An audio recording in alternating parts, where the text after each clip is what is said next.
In the near future, 8 gamers receive mysterious messages inviting them to participate in a new game called the Call Up, which promises a prize of $100,000. They go to the 25th floor of a fancy building in the city, and once everyone has arrived, a robot voice tells them to sign in on a tablet. Then they're asked to put all their clothes and personal objects into lockers and to wear the provided motion capture suits. While they change, Adam is teased because he's too big for such tight suits. Carl reveals a nasty burnt scar, and Andre explains he used to be a soldier. When everyone is ready, they move into a room with a scanner. The voice tells them to step on the scanner and say their usernames. Then they can pick up their new equipment. It's an advanced gear suit with a VR helmet that attaches to their spines for full immersion, which Adam thought was only available for the elites. Everyone puts on their gear quickly except for Zahid, a Bosnian Muslim who chose the nickname terrorist ironically without knowing everyone would see it on the suit. He doesn't want to play like this and tries to leave, but the door is locked and nobody comes when he asks for help. The other gamers convince him it's not a big deal, so Zahid agrees to play. The voice announces the start of the training module and everyone closes their helmets for the simulation to begin. The room transforms into an extremely realistic post-apocalyptic world. Their suits are replaced with military uniforms, and their tattoos disappear. Although it feels real, their hands go right through the objects in the simulation. At that moment, the sergeant appears and starts treating them like new privates. They can't touch him either, and raising their helmets confirms he isn't in the room. He's just a very realistic NPC. The group follows the sergeant into another room where they get their weapons, which in real life are just props. The sergeant asks them to test their weapons on a bunch of bottles, and the players are impressed by the realistic recoil. After they practice for a while, the sergeant shoots 2 of them, which causes them to lose their vests. Since it's only a tutorial, they immediately get them back as the sergeant explains getting hit just once means losing their protection and leaving them exposed. If they get hurt after losing the vest, they can use a special serum injection, but they only get 1 each. This building has been overrun by dangerous terrorists, so the group's first mission is to take them out and get to the ground floor alive. Those who succeed will get the cash prize in real life. After the sergeant disappears, Andre decides to lead the group because of his experience and gives them tips on how to stay stealthy. They look around the different rooms until an enemy appears in the corridor and opens fire. Most of the group hides, but Andre moves fast and kills the guy. While the voice announces that they've completed level 25 and all the points are for Andre, they touch the body and confirm it's also an NPC. When they take the stairs, they discover there's a mechanism that will electrocute them if they try to leave without finishing the level. The group enters level 24 and finds more advanced weapons, so Andre teaches them how to use them. They move into the main room and Marco kills the first enemy that appears. Gaining confidence, most of the players begin running around and using random objects for cover while bringing down all the terrorists. Adam wastes all his bullets without landing a single shot, so Andre cuts in to shoot the guy and gets hit in return, so he loses his vest. Meanwhile, Taylor is having a panic attack. It turns out that a friend of hers received the invitation and she came in her place, but she can't handle the game's realism. Shelley tries to comfort her and remind her that this is just a game, but when it's her turn to shoot someone, she can't do it either. The terrorist approaching the girls is killed by Carl, who is then shot and loses his vest too. Carl tries to surrender, but the enemy shoots him again, so Shelley runs out to kill the guy. Both Carl and Shelley open their helmets, and even in real life, Carl can feel the unbearable pain. They return to the game and Andre injects Carl with the serum to instantly heal him. A traumatized Carl opens his helmet again to throw up in real life and says this can't be a game. Afterward, the whole group opens their helmets to take a break. While Adam finds new weapons, Carl explains he felt real shocks and theorizes this must be a reality TV show. Zahid panics and tries to take off his suit but can't, so Marco thinks it's a test. Then Zahid points out this could be an experiment by the military and Marco agrees, saying that Andre must be their inside man. An argument ensues and things get tense, so Andre goes to the bathroom to calm down. The players don't realize the game is still going and the terrorists they killed are revived. One of them corners Andre in the bathroom and he only gets to close his helmet before he gets shot down. He wants to heal himself, but he's already used the serum on Carl. The others hear noises and close their helmets too, only for Edward to immediately get shot down. The group runs to hide and Taylor tries taking the stairs, but the level isn't completed yet, so she's blocked. Soon the terrorists are opening fire and the team defends themselves the best they can. Edward heals himself with a serum while Andre drags his bleeding body through the corridors. When Adam throws a grenade, he kills all the remaining enemies and the level is finally over with Adam taking the high score. Without the gunshots, the team can finally hear Andre asking for help.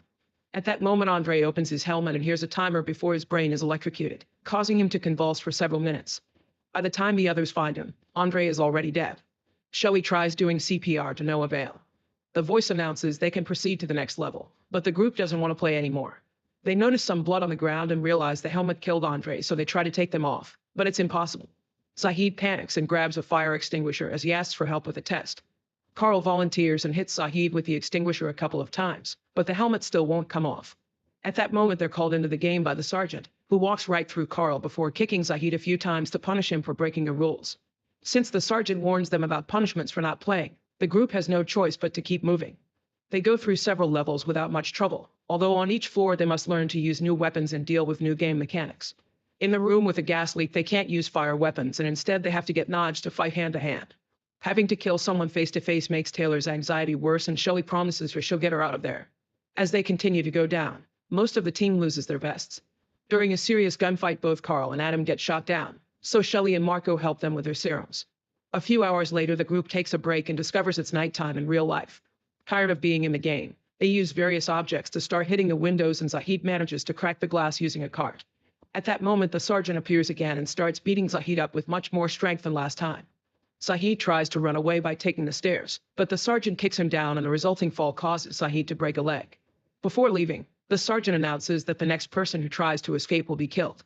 The team rescues Zahid and notices that that wound is in real life but not in the game, so they can't use the serum. The computer voice reminds them that they need to move, so Zahid asks them to hide him and leave without him. The group puts him down behind some furniture, and minutes after they leave, Zahid dies of blood loss. On the next level, Marco argues with the others over the new weapons, and the distraction allows a hidden enemy to shoot him in the rear. While the team fires back, Taylor runs to hide in a bathroom stall. After lots of shooting, a grenade ends the fight again, and Shelley helps Marco with a serum. The team realizes Taylor is missing and goes looking for her. A terrorist appears in the bathroom and starts checking the stalls one by one. Shelley hears him, so she bursts through the door and stabs the guy first. The level ends and Edward gets the high score, putting him in first place on the board. While taking a break, the team discusses their lives and realizes all of them have no family, which means they were chosen because nobody would look for them. This way they can get killed and the company won't get consequences. The group moves to the next level and finds the sergeant beating up a hostage. He explains there's a bomb in the basement that will blow up the building and kill them all if they don't stop it soon. The only way to disarm it is to get the code from the hostage. Since the guy is connected to voltage transmitters, Edward doesn't hesitate to start electrocuting him without mercy. After begging for his life to no avail, the terrorist says a word and Adam writes it on the computer. However, this actually activates the bomb, and there are only 30 minutes to manually override it before it explodes. While the sergeant leaves, the hostage laughs at them and Taylor kills him. A furious Marco blames Adam for this and tries punching him, but gets his hand hurt on the helmet, so he opens it to punch his actual face. When Taylor tries to stop him, she gets hit as well. At that moment, the sergeant's yelling voice can be heard saying he's holding the elevator door open. The team rushes to get inside and the elevator starts going down, only to stop rather abruptly. The doors don't fully open, so Marco pulls to create enough space for everyone to come out. However, when Adam tries to leave, Marco blocks him as punishment and they both end up stuck inside. The elevator takes them to the third floor and closes after they come out. The duo sees a crashed helicopter outside the window before they started dancing through the level. Marco forces Adam to go first and Adam manages to kill a terrorist, but he also runs out of ammo. This doesn't stop Marco from pushing Adam ahead, keeping him as a shield. This allows Marco to run and hide while Adam is shot down, and in a few seconds he's dead. With only 15 minutes left, Marco has a breakdown, but he doesn't hesitate to move when a voice announces this level is finished. Meanwhile, on the fourth floor, the rest of the team finds some weapons and starts searching the area. Suddenly, a terrorist throws a smoke grenade and Carl has to step back as he has a panic attack. Shelley rushes to check on him and Carl explains he lost his girlfriend during the fire that gave him the scar. He blames himself for not saving her, and now smoke is a trigger for him. With a few words, Shelley calms him down and convinces him to keep moving. The team continues to go through the different levels and reaches floor 1 with almost no ammo. While the others keep fighting the terrorists, Taylor searches the area and finds some serum. Suddenly, Marco appears behind her and asks for the injection, but Taylor refuses, so Marco shoots her to death. When Carl comes looking for Taylor, Marco pretends he's being attacked and ignores him. Carl finds Taylor's body and after freaking out, he sees she's written Marco's username with her blood. A furious Carl opens his helmet and attacks Marco in real life, landing a few kicks before trying to choke him. However, Marco pushes Carl against a wall and brings him down to hit him until they separate. Carl retaliates by hitting Marco with a fire extinguisher, but Marco kicks him off. When Marco gets ready to shoot Carl, the sergeant appears and starts beating him up. After a few punches, the sergeant grabs Marco by the neck and strangles him until he dies. After finding the bodies, the 3 remaining players start making their way down with only 7 minutes left.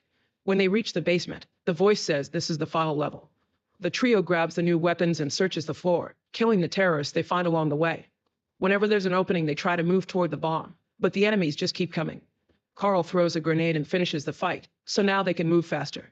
However, a surprise terrorist appears in a van and quickly shoots Carl down while Shelley and Edward run to hide. While Carl searches for his serum injection, Shelley hears there are only 2 minutes left and tries to run to the bomb, only to be shot down too. Carl gets shot again as he moves toward her and heals her instead. He tells her to win before dying by her side. Edward then uses a bazooka to kill the last enemy and runs to stop the bomb with just a second left. Afterward, the sergeant shows up to congratulate them on winning. Edward starts repeating the sergeant's speech, revealing he's been the company's inside guy all along. The simulation ends and a bunch of men in black come in to put Shelley to sleep before they start cleaning the building and getting rid of the bodies. The game server deletes all the information on the players and initiates the shutdown sequence. In the morning, Shelley wakes up in her normal clothes and finds Edward in a suit helping the crew take care of everything.